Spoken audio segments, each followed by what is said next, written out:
2020 में जब भारत और चीन की सीमा पर गतिरोध पैदा हुआ तो एक ऐसे एयरबेस की जरूरत महसूस की जा रही थी जो कि चीन की सीमा के निकट स्थित हो, जहां पर कि भारी विमानों का परिचालन भी संभव हो सके, बड़े लड़ाकू विमान उतर सकें, बड़े हेलीकॉप्टर्स लैंड कर सके और वहां पर कुछ ऐसे आधारभूत संरचना का हमको सपोर्ट मिल सके जिससे कि हम चीनी सीमा पर चीन का बेहतर तरीके से मुकाबला कर सके।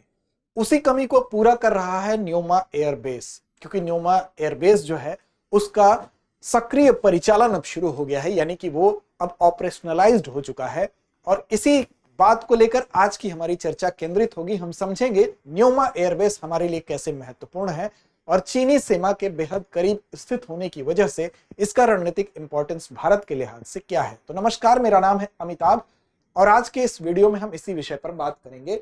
न्योमा एयरबेस भारत के लिए तो महत्वपूर्ण है ही, ठीक उसी तरह से जैसे यूपीएससी के एस्पिरेंट्स के लिए दृष्टि आईएएस महत्वपूर्ण है, और साथ साथ आपको बता दें कि ये आपके एग्जाम के पॉइंट ऑफ व्यू से भी महत्वपूर्ण टॉपिक होने वाला है। देखिए, यहां पर सबसे पहले जो जरूरी चीज है वो है इसकी स्थिति, क्योंकि इसकी स्थिति अगर आपको मैप में क्लियर है तो बहुत सारी चीजें आप ऐसे ही समझ जाएंगे। देखिए, इसकी स्थिति अगर आप देखेंगे तो यहाँ पर न्योमा एयर बेस जो है, जिसका परिचालन शुरू हुआ है, ऑपरेशनलाइज्ड तरीके से इसकी शुरुआत हुई है, अब उसकी स्थिति आप देख रहे हैं यहां पर स्थित है। न्योमा कहां पर स्थित है? तो ये लेह डिस्ट्रिक्ट में स्थित है और इसकी स्थिति अगर आप देखेंगे तो पैंगोंग लेक है उसके साउथ में स्थित है और यहीं पे एलएसी भी है, लाइन ऑफ एक्चुअल कंट्रोल जो है वो भी इसके पास से ही गुजरती है, इसलिए अपने आप इसकी इंपॉर्टेंस हो जाती है और चीन की सीमा से ये काफी करीब है। ये आप इसके मैप में भी इसकी स्थिति के आधार पर देख सकते हैं। तो आज सबसे पहले हम समझेंगे न्योमा एयरबेस के बारे में, क्या क्या महत्वपूर्ण चीजें हैं, क्यों इसकी आवश्यकता महसूस की गई और क्यों पहले इसकी क्या कंडीशन थी, इन सारी बातों को समझते हैं। तो देखिए, न्योमा एयरबेस की अगर बात होगी तो सबसे पहले बात करते हैं थोड़ा इसके इतिहास की। सबसे पहले हम चलते हैं 1962 में। ऐसा नहीं है कि ये नया बना हुआ एयरबेस है, हाँ ये हम जरूर कह सकते हैं कि मौजूदा जो जिस तरीके की संरचना वहां पर डेवलप की गई है वो नई है, लेकिन शुरुआत अगर हम 1962 में देखें तो मिट्टी से बना हुआ एक लैंडिंग ग्राउंड के तौर पर यहां पर संरचना थी, लेकिन वो निष्क्रिय अवस्था में पड़ी हुई थी। इस निष्क्रिय अवस्था को सक्रिय करने की जरूरत कब महसूस की गई? तो महसूस की गई ये 2020 में, जब भारत और चीन के बीच में जो सीमा पर गतिरोध की स्थिति देखने को मिली थी। 2009 में यहां पर एक विमान उतरा था। 2009 में जब कई दशक तक ये निष्क्रिय अवस्था में रहा, उसके बाद 2009 में यहां पर एक विमान उतरा, AN-32 नाम का एक विमान था, उसको उतारा गया था। लेकिन 2020 में जब भारत चीन सीमा पर गतिरोध उत्पन्न हुआ तो उसके बाद एक ऐसे एयरबेस की, एक ऐसे संरचना की जरूरत महसूस की जा रही थी जो कि इतनी ऊंचाई पर भी भारत को चीन की सीमा के पास एक ऐसा इंफ्रास्ट्रक्चर दे सके जहां पर कि हमारे बड़े विमान लैंड कर सकें, बड़े लड़ाकू विमान वहां से अपनी रफ्तार भर सकें और दुश्मन की सीमा पर दबाव बना सकें। इसकी जरूरत महसूस जब की गई तो उसके लिए फिर से क्या हुआ, काम शुरू किया गया और 2023 से ही इस पर गंभीरता से विचार हुआ और 2023 से ही यहाँ पर काम शुरू हुआ। और किसको जिम्मेदारी सौंपी गई? तो जिम्मेदारी सौंपी गई BRO को। इस तरह के जितने भी ऐसे क्षेत्र हैं वहां पर आप जानते हैं कि हमारा जो बॉर्डर रोड ऑर्गेनाइजेशन है वो बहुत मजबूती से काम करता है और उसको ये जिम्मेदारी सौंपी गई।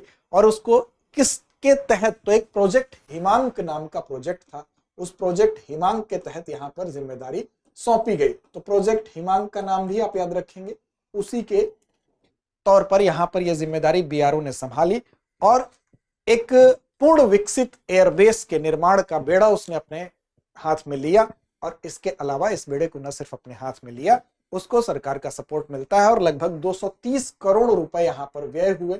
और 230 करोड़ रुपए व्यय करने के बाद ये जो मौजूदा संरचना आपके सामने दिख रही है, ये सामने आती है एक रिजल्ट के रूप में। यहां पर क्या तैयार होता है? तो यहां पर तैयार होता है लगभग 2.7 किलोमीटर का रनवे तैयार होता है। यानी कि इतना बड़ा रनवे है कि यहाँ पर बड़े से बड़े विमान क्या कर सकते हैं, अपनी उड़ान भर सकते हैं, लैंडिंग कर सकते हैं।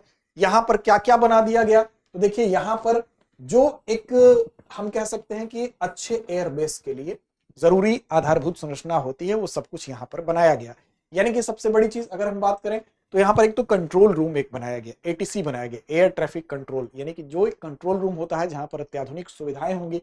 एक पहली चीज क्या यहां पर बना दी गई? ATC बना दिया गया, कंट्रोल रूम बना दिया गया। इसके अलावा दूसरी चीज जो इंपॉर्टेंट है, हैंगर। हैंगर भी यहां पर बनाया गया है। हैंगर क्या होता है?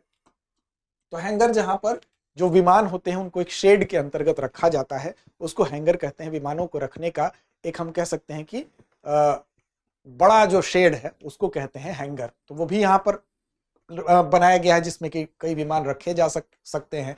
उसको बैकअप के तौर पर आप कहें कि जब जरूरत हो तो वहां से वो उड़ान भर सके। इसके अलावा सहायता और सुविधा के लिए यहाँ पर कुछ केंद्र भी बनाए गए।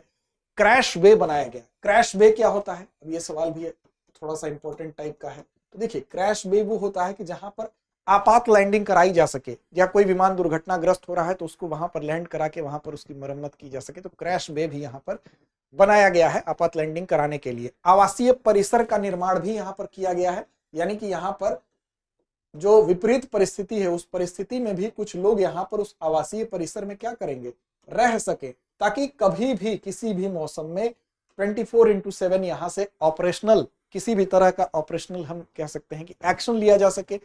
इसलिए ये सारी वो सुविधाएं यहाँ पर बना दी गई हैं, जिसके लिए कि अब हम कह सकते हैं कि चीन की सीमा के पास हमारे पास भी एक ऐसा एयरबेस है जहां से बड़े विमान उड़ान भर सकते हैं। यहाँ तक कि 2026 तक बहुत स्मूथली यहाँ पर C-130J हरकुलिस, जो सुपर हरकुलिस जैसे बहुत बड़े विमान है, लड़ाकू विमान है, वो भी यहाँ पर इजिली यहाँ पर उनका उड़ान भरने का काम, यहाँ पर लैंड करने का काम वो हो सकता है। हालांकि अभी भी जिस स्टेज में है यहाँ बड़े से बड़े विमान उतर सकते हैं। तो ये इसका इंफ्रास्ट्रक्चर था। अब देखिए, दूसरी जो महत्वपूर्ण चीज है, ये इतना इंपॉर्टेंट क्यों है, तो इतना इंपॉर्टेंट होने के पीछे भी कई कारण है। न्यूमा एयरबेस के इतने इंपॉर्टेंट होने के पीछे भी कई कारण है। जो अपग्रेडेशन हुआ है उसमें 230 करोड़ रुपए यूं ही नहीं खर्च किए गए हैं, और वो भी ऐसे समय पर ये इसका उद्घाटन किया गया है जब अरुणाचल प्रदेश में पूर्वी प्रचंड प्रहार नाम का सेना का युद्धाभ्यास भी चल रहा था। बड़े सैन्य विमान तो उतर पाएंगे। अब बड़े सैन्य विमान का उतरना क्यों जरूरी होता है, भाई छोटा रोड होगा तो छोटी गाड़ी चलेगी, बड़ा रोड चौड़ा रोड होगा तो बड़ी से बड़ी गाड़ियां तेज रफ्तार में चलेंगी। यहां तक कि आजकल बड़े रोड का इस्तेमाल आप देखते हैं कि किस तरह से होता है, मल्टीपर्पज इस्तेमाल होता है। तो उसी तरह से इसको जब अपग्रेड किया गया है तो इसका कई इस्तेमाल हो सकता है, किसी भी समय हो सकता है, किसी भी परिस्थिति में हो सकता है। साथ ही साथ आपको बता दें कि ये जहां पर ये एयरबेस बनाया गया है वो सामान्य ऊंचाई नहीं है। ऊंचाई कितनी है, 13,710 फीट की ऊंचाई है। तो समझ लीजिए कि 13,710 फीट की जो ऊंचाई है, ये दुनिया के सबसे ऊंचे एयरबेसों में से एक इसको बनाता है।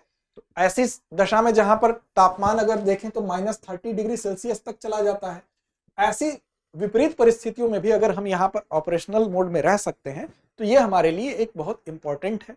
और जो इसकी जगह है, जिस जगह पर यह स्थित है, वो एक ज्योग्राफिकल हम कह सकते हैं कि ऐसी हमको लीड देगा कि सीमा पर हम अपनी सीमा की सुरक्षा, अपने देश की सुरक्षा बेहतर तरीके से कर पाएंगे। अब देखिए, इसकी स्थिति अगर हम बात करें, स्थिति कहां पर है, तो स्थिति आप जान रहे हैं कि न्योमा उप विभाग है। उसी न्योमा उप विभाग में जो कि लेह जिला है, लेह जिले में इसकी स्थिति है। पैंगोंग लेक के साउथ में स्थित है। एलएसी से मात्र, एलएसी यानी लाइन ऑफ एक्चुअल कंट्रोल से ये केवल 30 से 35 किलोमीटर की दूरी पर है। तो ये अपने आप में क्या है, एक महत्वपूर्ण चीज है। इसके अलावा अगर आप देखेंगे तो सिंधु नदी के उत्तर में ये स्थित है। दूसरी चीज ये है कि अब इसका रणनीतिक इंपॉर्टेंस क्या है, रणनीतिक इंपॉर्टेंस पर भी हम नजर डालेंगे और बात करेंगे, क्योंकि मुख्य रूप से जो रणनीतिक इंपॉर्टेंस है वही इस पूरे न्योमा एयरबेस को महत्वपूर्ण बनाता है, हर लिहाज से, भारत के लिहाज से भी, आपके परीक्षा के लिहाज से भी, क्योंकि यही वो पोर्शन है जो आपसे पूछेगा। देखिए, जिस स्थान पर यह स्थित है उस स्थान की अहमियत है, क्योंकि इस स्थान से पैंगोंग लेक, जहां पर जिसको लेकर अक्सर डिस्प्यूट वाली कंडीशन बनी रहती है, इसके अलावा हमारे एलएसी के ठीक पास स्थित होना, सिंधु नदी के उत्तर में स्थित होना, और तमाम ऐसे सेंसिटिव प्लेसेस हैं एलएसी के करीब, चाहे वो पैंगोंग हो, डेमचोक हो, डेपसांग हो, उन सब पर नजर रखने के लिए ये एकदम मुफीद जगह हो सकती है, एयरबेस हो सकता है। नेटवर्क की बात करें तो जो हमारे अन्य एयरबेस हैं, चाहे वो लेह में हो, चाहे वो कारगिल में हो, चाहे वो आपके थोइस में हो, चाहे वो दौलत बेग का जो आपका हवाई अड्डा है, दौलत बेग ओरडी वाला जो हमारा एयरबेस है वहां से हो, तो सबसे कनेक्ट करते हुए एक नेटवर्क के निर्माण में भी ये सहायक है। इसके अलावा हम यहाँ पर जब और काम करेंगे तो भविष्य में हम और बड़े से बड़े हमारे जो लड़ाकू विमान है वहां पर स्मूथली अगर आवागमन उनका हो सकेगा, तो हम ये भी कह सकते हैं कि भविष्य की तैयारी हमारी और बेहतर हो सकती है। अन्य बेसों के साथ हमारा जो नेटवर्क बन रहा है, जो सामंजस्य होगा, तो उससे हम ये कह सकते हैं कि बाकी जितने बेसिस से उससे नेटवर्क बेहतर होगा, कोऑर्डिनेशन बेहतर होगा, तो हमारी सीमाएं सुरक्षित होंगी।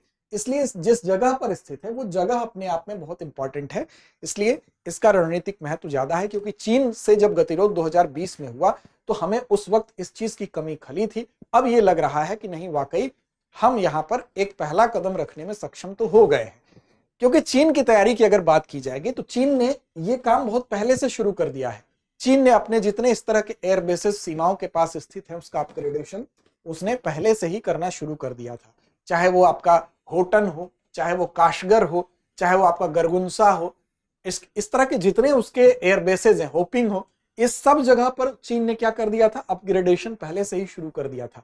आधुनिक विमानों की तैनाती वो पहले से ही कर रहा है। J-20 स्टील्थ फाइटर बम्बर्स जो है, J-20 स्टील्थ फाइटर बम्बर्स, ये क्या कर दिया उसने, इस तरह के जो वो विमान है वो पहले से ही सीमा पर तैनात कर रहा है। तो क्यों तैनात कर पा रहा है, कैसे वो सक्षम है? क्योंकि उसके पास ऐसे एयरबेस हैं। हमारे पास भी अगर ऐसा एयरबेस और भी हो जाए और एयरबेस का नेटवर्क हो जाए तो हमारी सीमाएं भी इस तरह के, हम भी विमानों को तैनात कर देंगे, हम भी J-30 तैनात कर देंगे, हम भी वहां पर इंफ्रास्ट्रक्चर में तमाम हमारे विमान रिजर्व में खड़े रहेंगे कि कभी भी जरूरत पड़े तो हम ऑपरेशनल मोड में उनको ला सकें। तो इसलिए चीन पहले से ही जो आधुनिक तैनाती अपनी कर चुका है, टोही विमानों को, ड्रोन्स को, वो पहले से वहां पर रखा हुआ, ये चीज हम करेंगे तो हम भी सशक्त हो जाएंगे। अब नए हेलीपैड्स उसने कई जगह बनाए हैं, भारत भी ऐसा धीरे धीरे कर रहा है। हालांकि बीआरओ ने अभी जो ये उपलब्धि हासिल की है काबिले तारीफ है।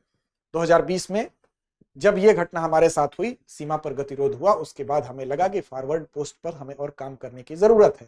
तो हम ये कह सकते हैं निष्कर्ष के रूप में कि रक्षा से आगे सक्रिय प्रतिरक्षा के प्रति जो हमारी ये प्रोएक्टिव कह सकते हैं कि जो पॉलिसी है उसका एक उदाहरण प्रस्तुत करता है ये न्योमा एयरबेस। तो ये इसके संबंध में कुछ महत्वपूर्ण जानकारी थी। अब चलते हैं अभ्यास प्रश्न की तरफ, और अभ्यास प्रश्न की जिम्मेदारी आप पर छोड़ते हैं।